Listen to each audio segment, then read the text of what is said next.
이순신 장군은 명량해전을 앞두고 장수와 군사들에게 말했다. 필사즉생. 죽기를 각오하면 반드시 살 것이다. 오늘 예수님이 우리에게 말씀하신다. 필사즉생. 성경을 필사하면 반드시 살 것이다. 마른 뼈와 같은 우리 영혼에 생기를 불어넣는 90일의 기적, 90일의 필사즉생.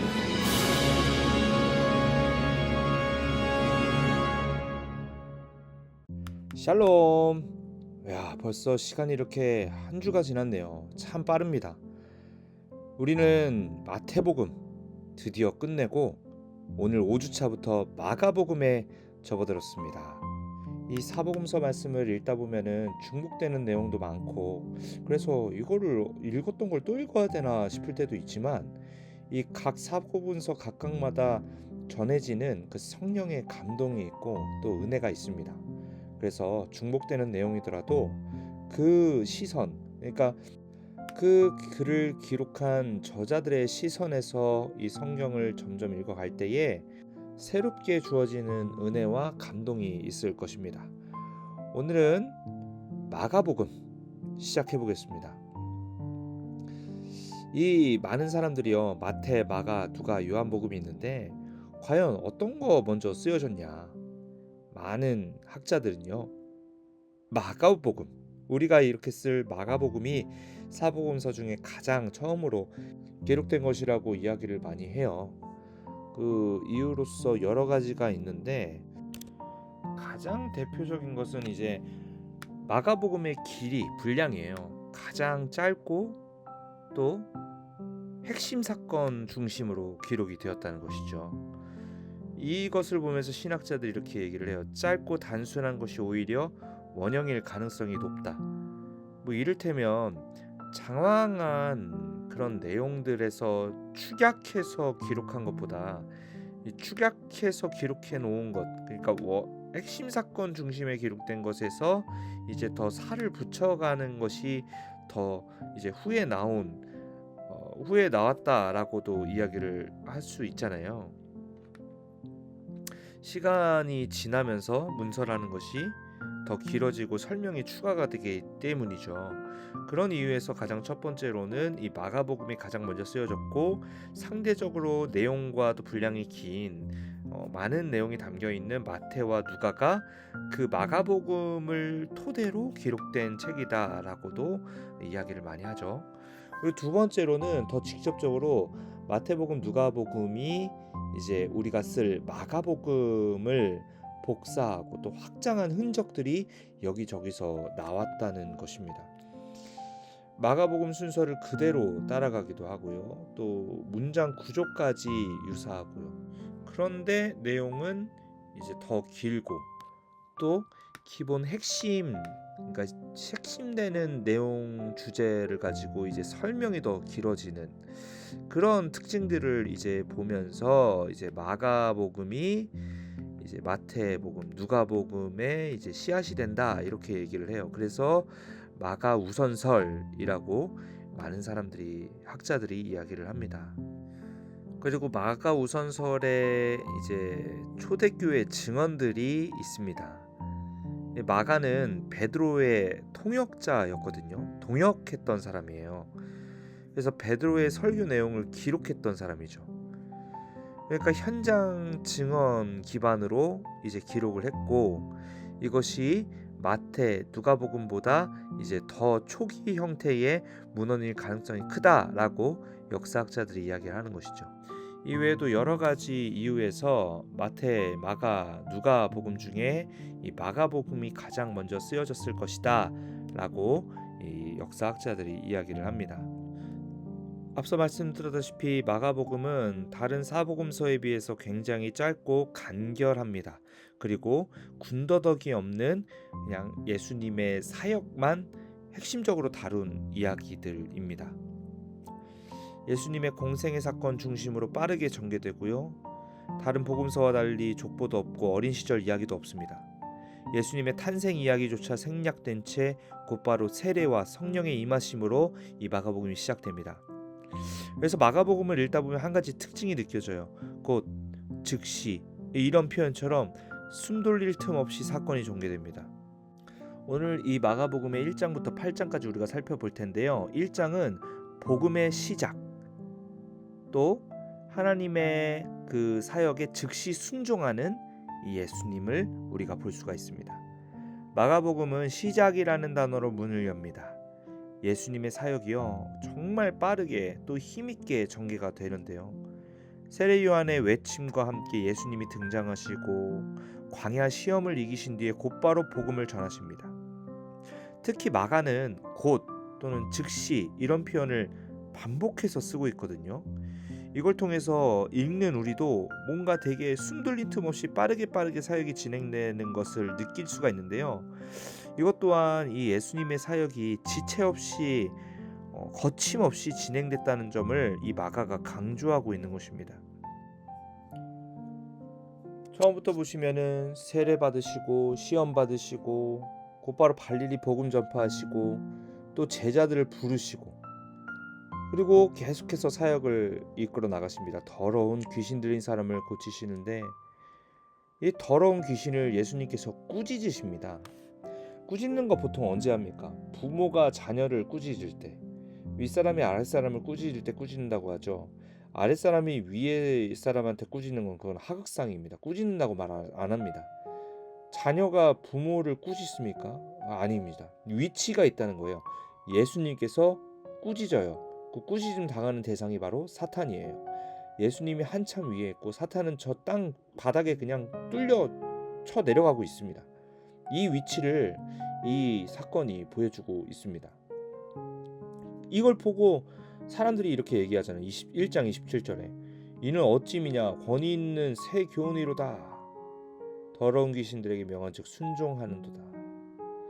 여러분, 우리 인생에도요, 이 사탄이 수놓은 계략과 또 장애물과 또 사탄의 칼날, 화살들이 있습니다.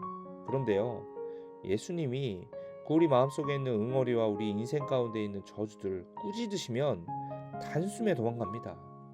그래서 우리 예수님 미쁘시고 또 믿을만하신 분이고, 그래서 우리가 매일매일 믿음으로 또 말씀을 가까이 함으로 나아가야 할 줄로 믿습니다. 그래서 우리가 필사를 하는 거죠. 이 필사를 통해서 큰 은혜 또 승리의 기쁨을 맛보시는 우리 구교구 식구도 가족들 되시기를 주님의 이름으로 축복합니다. 그리고 나서 29절에서도 많은 사람들을 고치시고요. 또 전도를 빼놓지 않습니다. 거기서 중요한 것은요, 예수님께서 모든 사역을 하실 때 가장 먼저 했던 건 뭐냐? 새벽에 기도를 하셨다. 그러니까 예수님께서는 절대 자신의 사역을 하실 때에 기도를 놓치지 않으셨어요. 새벽이 아직 밝기도 전에 피곤한 인간의 몸으로 오셨지만 그 피곤한 몸을 이겨내고 예수님께 기도하시는 것을 마다하지 않았다. 우리 한국인들 새벽 예배 많이 나가지만 이 새벽 예배뿐만이 아니라 우리 일상생활 가운데서도 한 걸음을 떼기 전에 먼저 기도하고 한 걸음을 떼고 예수님처럼 그렇게 나아가야 할 줄로 믿습니다. 그렇게 전도 여행을 하시고 났을 때 우리 예수님께서 전도를 통해서 또 하나님의 성령의 능력을 나타내셨죠.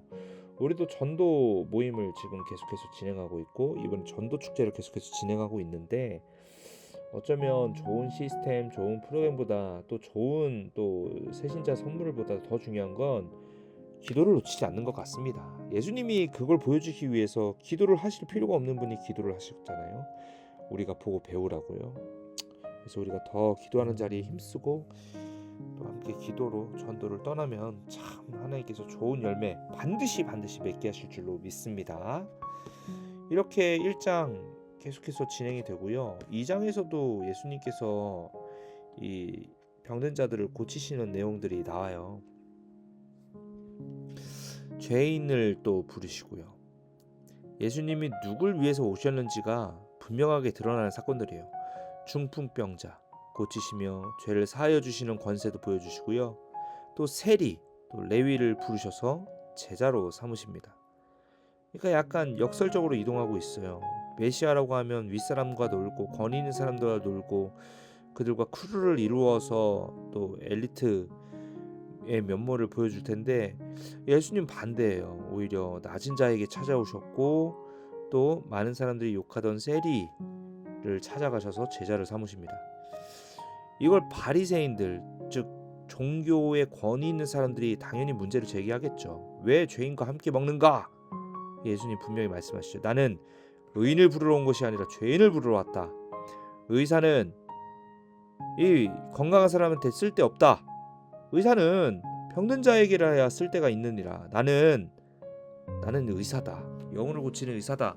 그래서 의인을 부른 게 아니라 건강한 사람을 위해 온 게 아니라 죄인, 도움이 필요한 사람들을 위해 왔다. 그래서 내가 세리를 찾아가고 그래서 내가 병든 자들에게 찾아가는 것이다. 이런 예수님을 따르는 사람들이 예수님의 제자들이죠.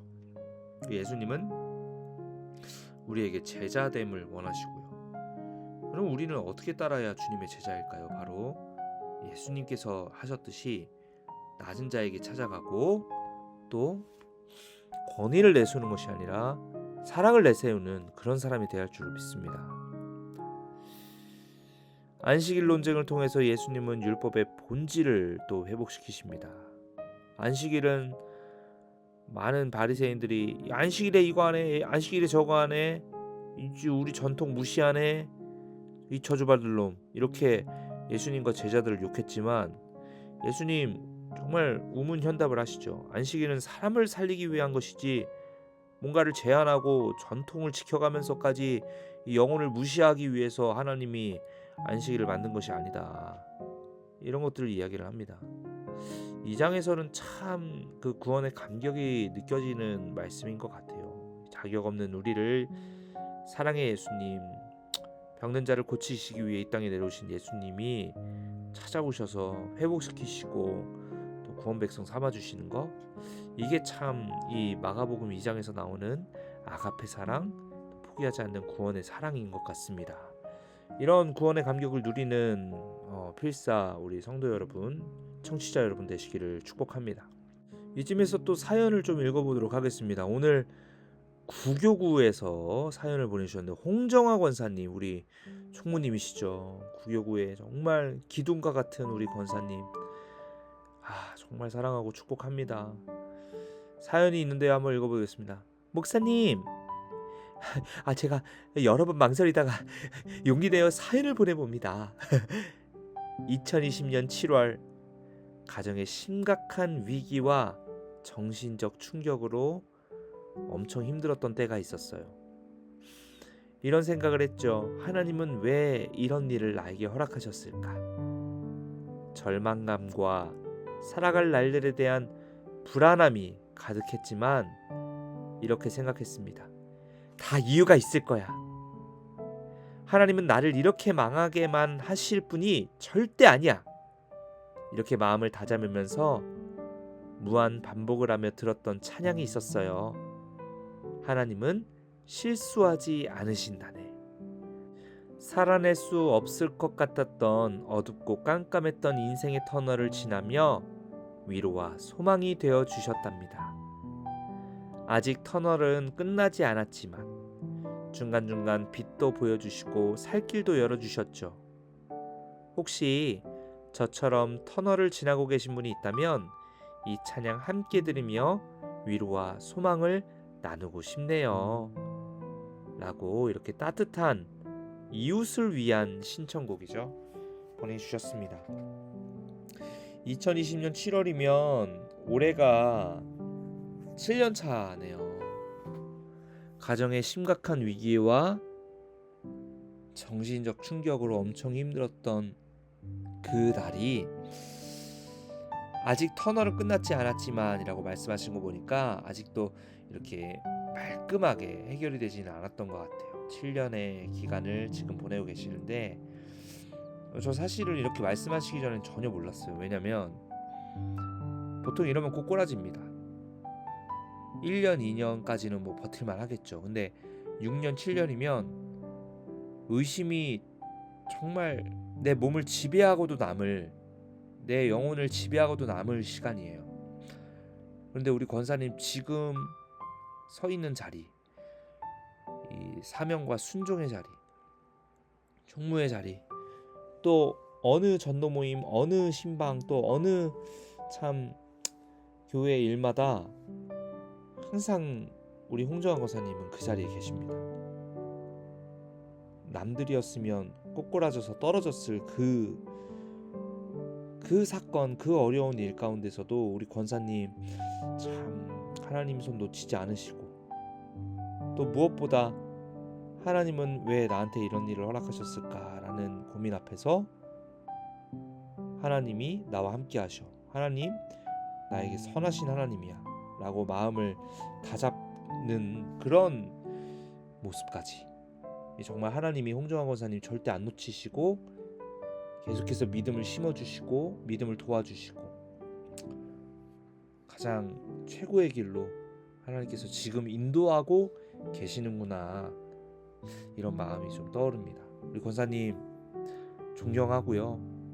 정말 나아가서 자신과 같은 아픔을 가지고 계실 많은 성도님들에게 이런 위로의 마음, 소망의 마음을 나누고자 하는 이 예수님과 같은 마음이 지금 권사님을 정말 크게 칭찬하시는 이유이지 않을까.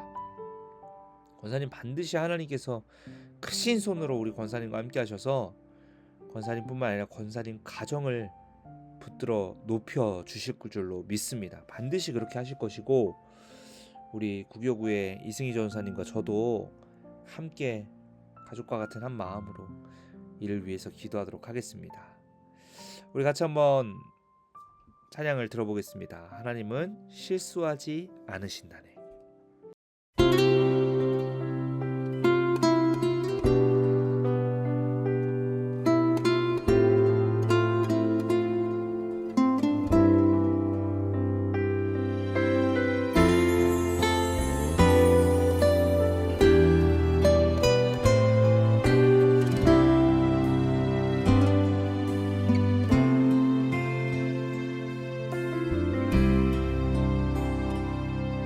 내가 걷는 이 길이 혹 굽어도는 수가 있어도 내 심장이 울렁이고 가슴 아파도 내 마음 속으로 여전히 기뻐하는 까닭은 하나님은 실수하지 않으심일세.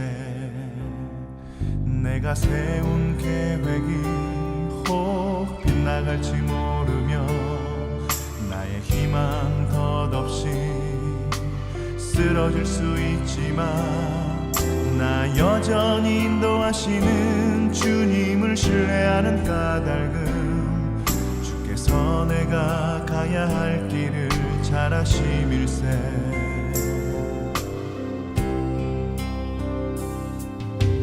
어두운 밤 어둠이 깊어 날이 다시는 밝지 않을 것 같아 보여도 내 신앙 부여잡고 주님께 모든 것 맡기니 하나님을 내가 믿음일세. 지금은 내가 볼 수 없는 건 너무 많아서 너무 멀리 가물가물 어른거려도 운명이여 오라 나 두려워 아니하리. 만사를 주님께 내어 맡기리. 차츰차츰 안개는 거치고 하나님 지으신 빛이 뚜렷이 보이리라. 가는 길이 온통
수하지 않으신 단에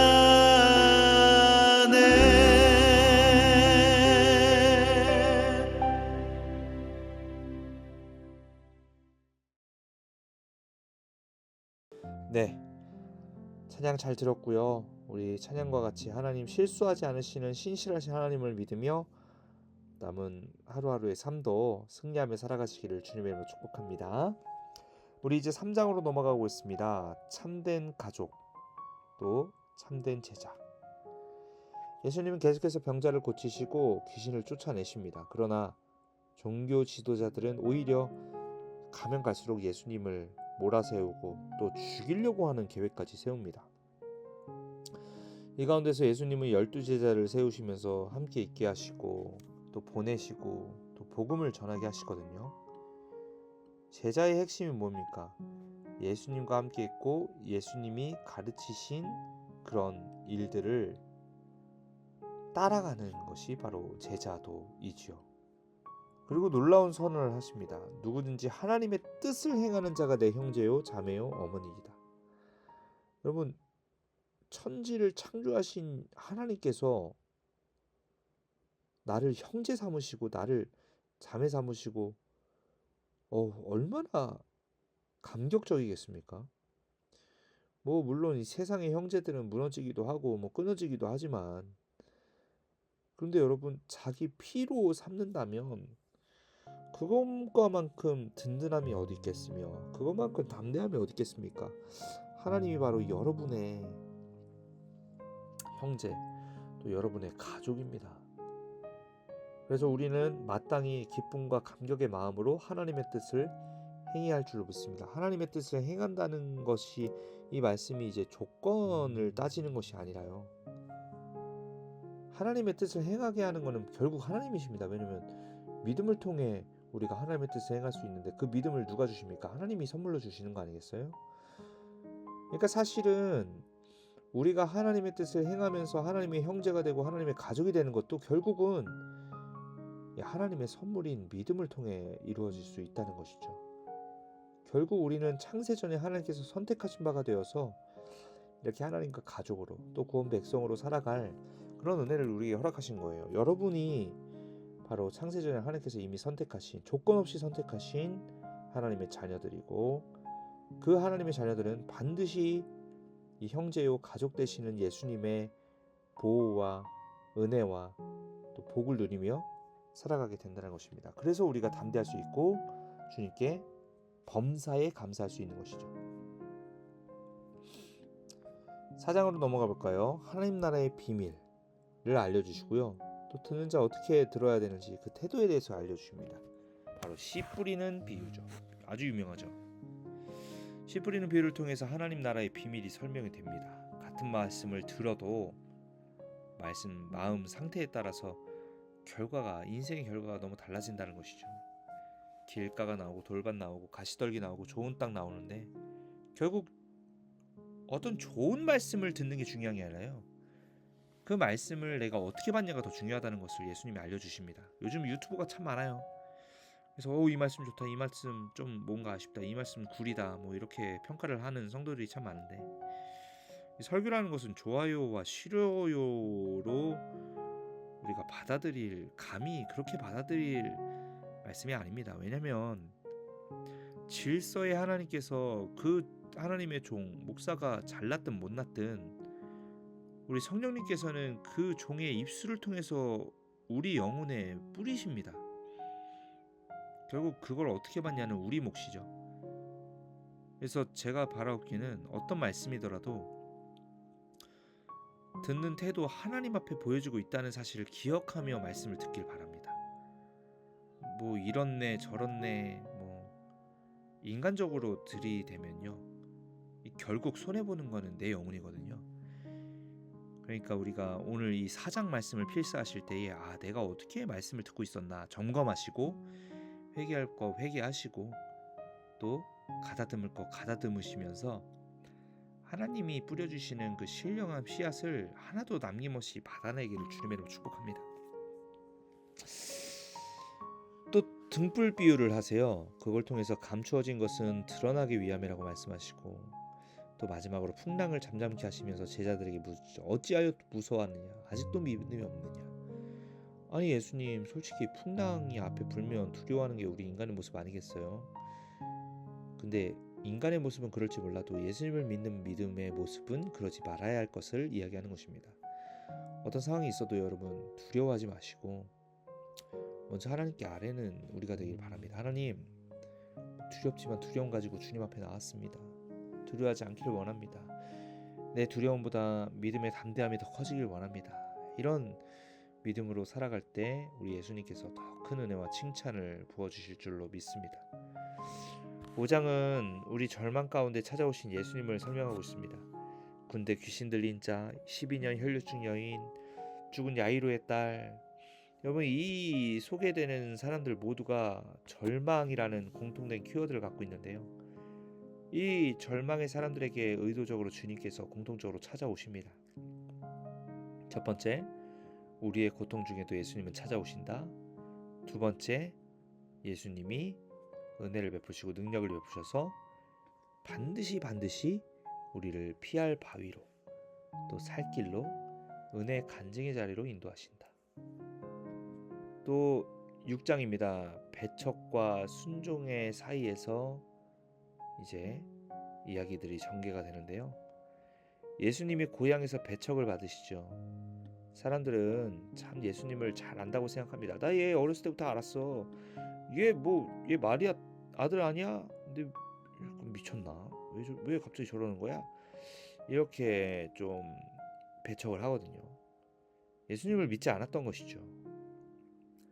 이후에 제자들을 파송하시고 오병이어의 기적 통해 하나님의 공급하심을 나타내시고, 또 물 위를 걸어오시면서 제자들의 믿음을 시험하시기도 합니다. 이 익숙함이라는 것이 참 믿음을 방해해요. 이 예수님을 어렸을 때부터 알았던 이웃 주민들이 이렇게 예수님을 믿지 않는 것이거든요. 왜냐? 예수님이 어린 시절부터 봤기 때문에 예수님에 대해서 익숙했어요. 그러다 보니까 이 믿음이 방해가 된 것이죠. 이 익숙함, 우리는 경계해야 됩니다. 익숙하다 보면 예배 또한 습관화되게 드릴 때가 있는데요. 예수님이 찾아오시는 그 은혜는 날마다 새롭습니다. 그래서 좀 겉면들이 없기는 예배 전에 조금 일찍 도착하셔서 오늘 나의 마음이 새롭게 되게 하시고 그 새로운 마음으로 말씀을 받게 하여 주시옵소서라고 기도하며 들어보시면 말씀 은혜가 다릅니다. 꼭 그렇게 하시길 바랍니다. 또 7장 8장 빠르게 지나가겠습니다. 외식이 아닌 중심을 보시는 예수님.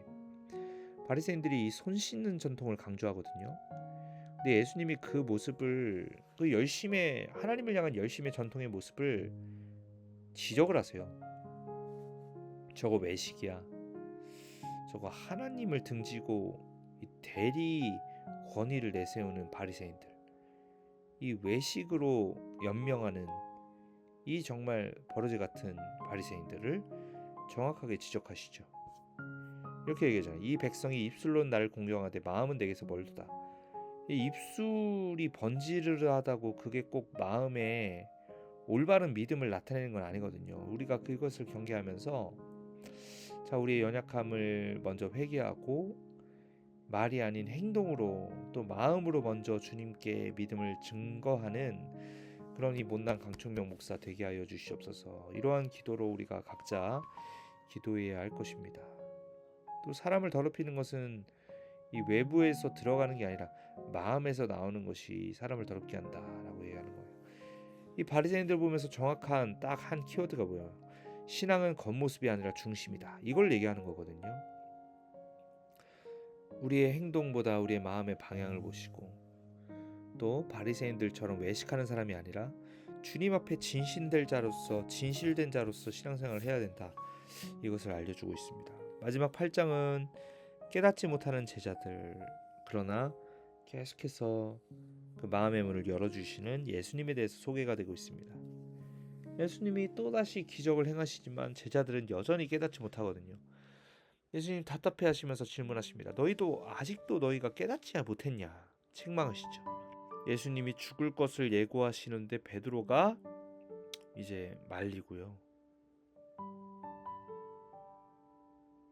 그러자 예수님이 사탄아 내게로 물러가라. 내가 하나님의 일을 생각하지 않냐고 도리어 사람의 일을 생각하는도다 하시고 라고 지적하십니다. 그러고 나서 아주 중요한 말씀이 있는데 누구든지 나를 따라오려거든 자기를 부인하고 자기 십자가를 지고 나를 따를 것이니라. 예수님을 따라가는 것만이 이제 천국 문이 열립니다. 그러니까 나로 말미암지 않고는 아버지 나라로 올 자가 없느니라. 예수님의 길만이 천국 문이에요. 근데 예수님을 그렇게 따라가려면 자기를 부인하고 십자가를 지고 따라오래요. 그러니까 예수님을 따르는 길에는 고통이 있어요. 우리가 만약에 100% 축복받고 100% 좋은 일만 있으면 내가 정말 예수님 길을 잘 따라가고 있는 것인가 한번 점검을 해볼 필요가 있습니다. 여러분 사탄도요 우리에게 불을 줄 수 있고 우리에게 형통을 줄 수 있답니다. 예수님에게 광야에서 얘기하잖아요. 너가 여기서 뛰어내리면 천하 만국을 너에게 주겠다. 이게 그냥 뻥카 치는 게 아니라 사탄도 때론 우리를 하나님과 멀어지게 하기 위해서 그 물질이라든지 풍요로움을 준다니까요. 그래서 비단 우리가 막 형통하고 잘되고 뭐 정말 근심 걱정 없다고 해서 다 예수님의 길을 따라가는 게 아니에요. 우리 영혼 속에는 이 예수님이 골고가다 언덕에 올랐던 그 십자가의 고난과 고통과 어려움과 낙심과 또 때로는 힘듦이 있어요. 다만 세상 사람들과 다르게 그것을 하나님의 영광에 참여하는 것으로 여기고 그런 모든 어려움과 아픔들까지도 주님 발 앞에 내려놓는 그 단계까지 가는 것이 바로 예수님의 제자도이고 또 십자가의 길을 지고 가는 것이죠. 불편함이 있을 수 있습니다. 그러나 예수님의 일이기 때문에 기쁨으로 감당할 수 있습니다. 이것이 바로 누구든지 나를 따라오거든 자기를 부인하고 자기 십자가를 지고 나를 따를 것이니라. 마가복음 8장 34절의 말씀이죠. 이렇게 8장까지 우리가 살펴봤는데요.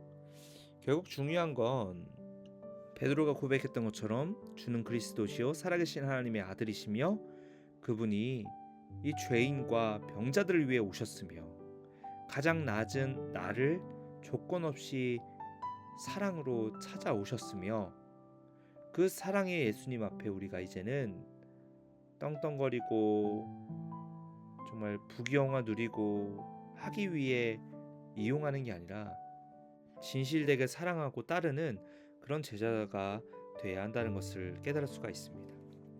우리 남은 한 주 동안 필사하시면서 그런 깊은 구원의 감격을 누리시고 예수님을 더욱 사랑하는 그런 우리 9교구 10교구 가족들 되시기를 주님의 이름으로 축복합니다.